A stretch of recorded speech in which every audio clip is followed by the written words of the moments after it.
Saqqalı qırxmaq olmaz deyirsiniz. Bəs mən saqqal saxlayım, iş tapa bilməyim, qalım ona buna möhtac, ailəm qalsın pis vəziyyətdə, bəs bu günah deyil. Birincisi, biz heç kəsə demirik ki, saqqal saxla. Aydın, hökmün soruşurlar, hökmü deyirik ki, vacibdir. Yaxşı olar ki, saxlayasan. Amma heç kəsə demirik ki, get saqqal saxla. Yəni, özümüzə ən yaxın olan insanlar var ki, onlara ərkimiz də çatır, heç onlara da demirik ki, saqqal saxla.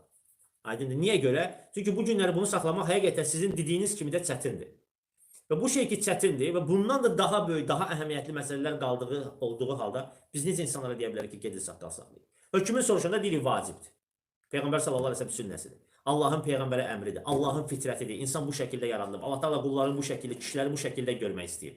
Aydındır? Bu kimi şeylər var. Amma bu da heç də o demək deyil ki, biz insanlara deyək ki, biz insanlara deməyimiz, gecə-gündüz oxumağımız budur ki, təvhid əhli olun. Allaha şərik qoşmayın. Bunu biləndə, anlayanda namaz qılın, oruç tutun, zəkat verin, valideynlərinizə yaxşılıq edin, qohumlarınıza əlaqələri birləşdirin, qonşularınıza yaxşılıq edin, insanlara faydalı olmağa çalışın. Çalışın ki, əlinizdən, dilinizdən başqaları əziyyət görməsin.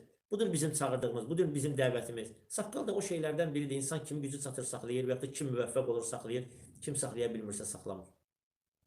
Belə insanlar var ki, belə tanınmış adamlardır da belə dünyada.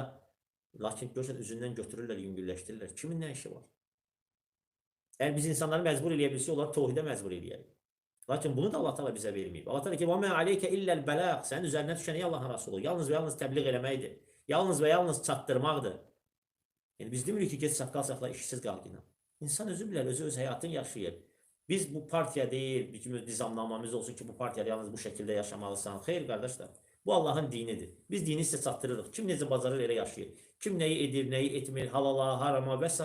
öz işindədir. Və bu bizim ixtiyarımızda da deyil ki, insanları məcbur eləyək ki, get falan şey elə və yaxud da falan şey eləmə.